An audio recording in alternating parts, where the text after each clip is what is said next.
Hi, my name is Priscilla Gillison, and this is my classroom community analysis presentation, starting with the classroom context. So the teacher I interviewed worked at Anderson Elementary School in Chandler as a special ed resource teacher. She had a total of 16 students ranging in age from kinder through third. The class consisted of boys and girls varying in different ages or different races, with Hispanic being the majority. Four of her students are English language learners, and all students are on an IEP. And Anderson Elementary is considered a Title I school. So the SPED teacher named Ms. Wallace set up her classroom to be very inviting, with rainbows and greenery along the walls and bulletin boards.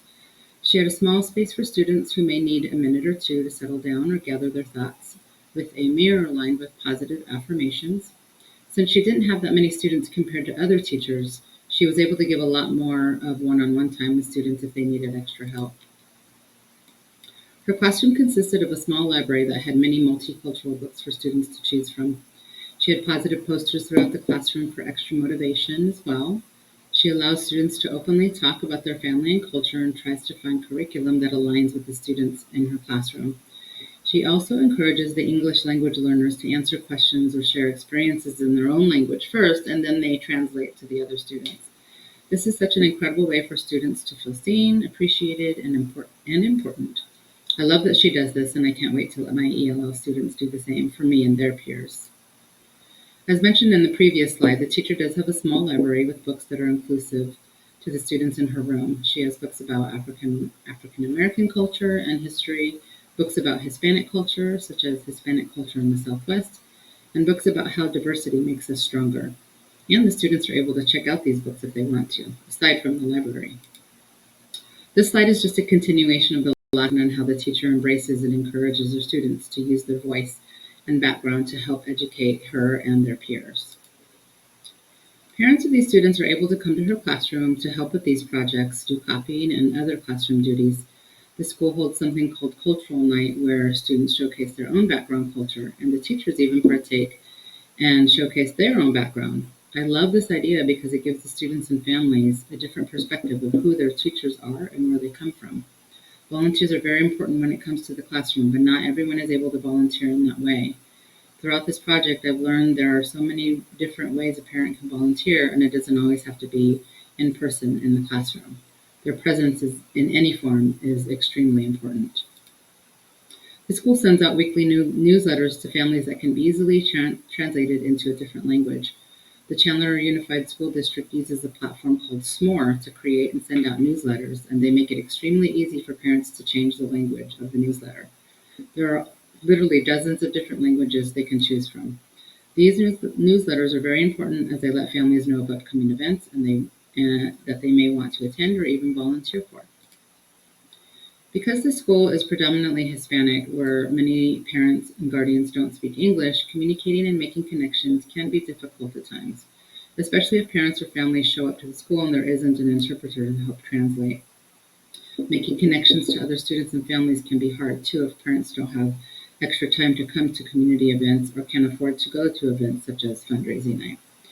We have to be more mindful of events such as these that take into consideration the families that may want to go but can't afford to with time or with money. We need to get creative in finding other ways to help families make connections to students and families.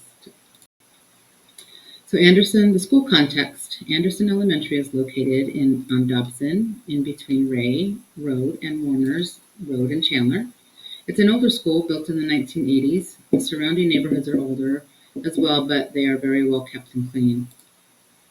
Anderson Elementary is part of something called the International Baccalaureate Primary Years Program. Sorry if I butchered that word. This program requires the school to apply and then be accepted into their program. The Primary Years Program is designed for students ages 3 to 12, perfect for elementary schools. Its basic premise is that it is a student-centered approach to learning. The curriculum is geared towards the student, how they learn, what their background is, and learning and teaching is focused around that. It's very hands-on and project-based and sounds like a really great program that a lot of schools could benefit from.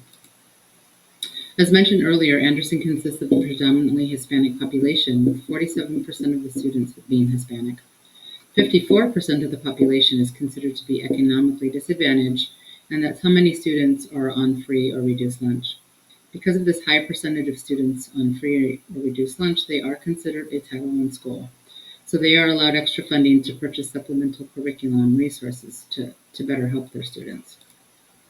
However, their test scores are not the greatest, but they are not the worst in the district either. Their English, math, and science scores are not in the failing ranges, but are barely above the state's average scores. They scored are 35% proficient in math, 37% proficient in English, and 31% proficient in science.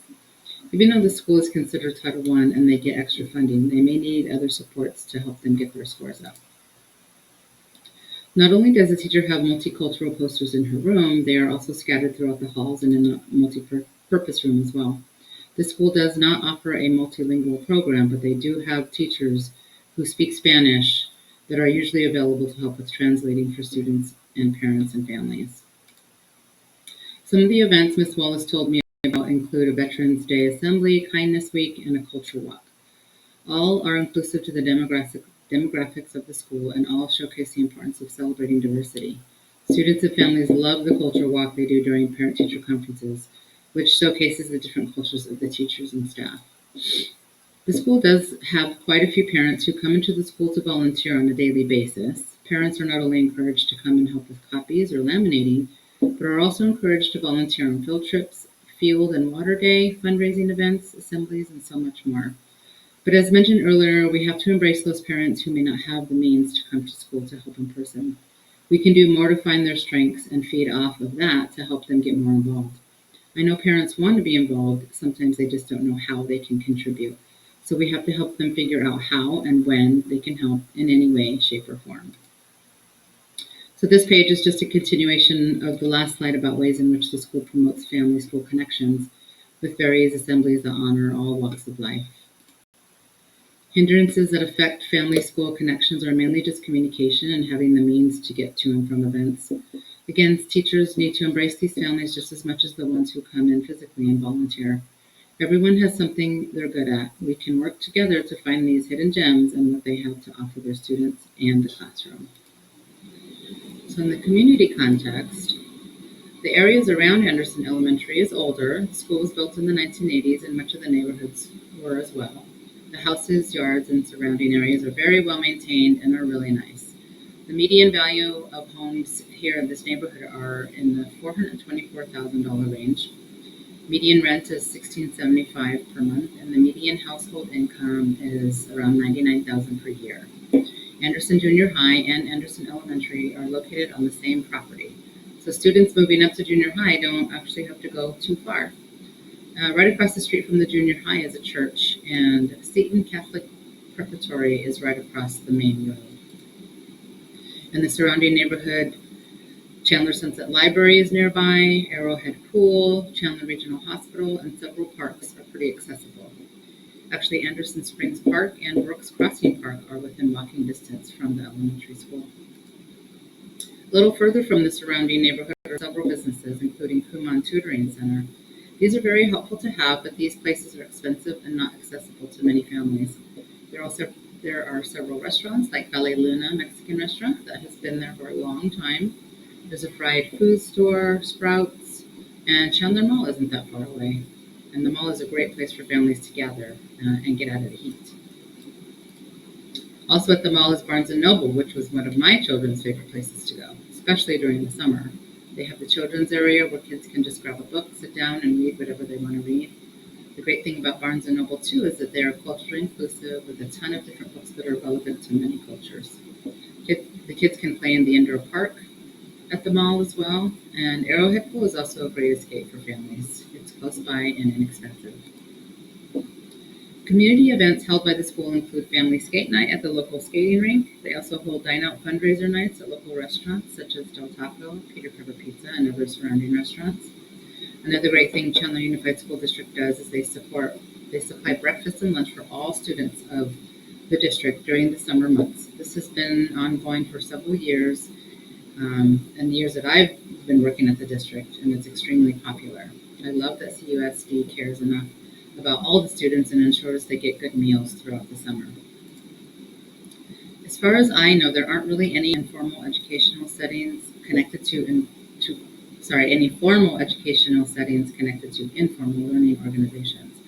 I only found one learning organization nearby, and that was Kumon. Again, these programs are expensive, and not everyone can take advantage of their services. One thing that CUSD does offer to families is Kids Express before and after school program. I worked at Kids Express for about half a year a couple years ago, and I thought it was a great program. I made some great connections with the staff and students. They break the students into groups and have planned activities where students can work on their homework together. And with staff, they get playground time, computer time, they get to watch movies or sit in the library and play games or look at books. And any family that has a financial hardship can qualify for the many scholarships they offer. It's really a great program that many families actually do take advantage of. I did a ranking of Anderson Elementary compared to 4 other nearby Chandler Unified School Districts, including Knox Gifted Academy, T-Dale Hancock Elementary, where I work, Conley Elementary, and CTA Goodman. And compared to those other 4 schools, Anderson ranks pretty high for being one of the top public schools in Maricopa County, and their teachers rank pretty well too. So one of the main ways in which students' socio-emotional, cognitive, linguistic, and physical development contributes to teaching and learning is just being involved. Being involved means the student has some sort of support at home. They have positive role models within their family, community, and school that makes them feel confident, secure, and supported. They have friends and places where they can get out and get some sun and exercise and let off some energy. All of these combined can only enhance a student's readiness and willingness to learn. Some hindrances that can affect development are family and financial stressors. Language barriers can affect a student's ability to learn and a teacher's ability to teach. Students and families need to have access to technology, the internet, educational resources, as well as other resources that promote learning and healthy habits. Well, without any of these being readily available, students struggle to keep their head in the game. Resources available in the classroom and outside of the classroom should be accessible to everyone in any language they need it to be. Nowadays, finding information, books, etc. in different languages isn't that hard. Libraries offer technology and hands-on resources that students can access for free.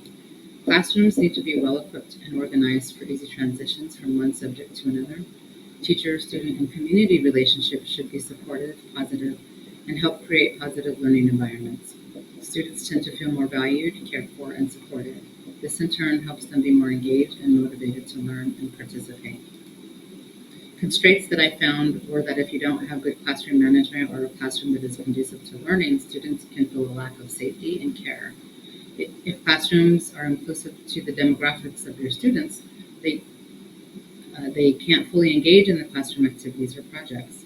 And if teachers are committed to their students and communicating with their students' families, it can lead to disengagement from both the parents and the students. We don't want families to feel undervalued or undersupported, so we have to make every effort to figure out ways we can support each other. Bringing the community in the classroom is something that I feel is mandatory. Students we are teaching are going to become members of the community we are in and beyond. We have to bring the community to the students in order to show them the many different things they can do as they begin to think about what they want to do when they grow up. What better way than to bring contributing members of the community to teach our students? We can bring in local community members that actually make a difference in the lives of so many people like nurses, doctors, firefighters, or local police officers. These are professions that help the community, so what better way to get them in the classroom to help us teach students how to help others and how to look out for one another. These professionals can help show the importance of healthy habits and how important it is to be kind. These members of the community are parents of our students, aunts, uncles, grandparents, and strangers that can teach us all a thing or two. I will absolutely be coordinating with my team, administrators, and local community members to take field trips or bring them to the classroom or whatever school I'm lucky enough to work at. I look forward to creating relationships with my students, their families, and the community to help bring us all closer together and to help us realize that we're in this together. We're all a team.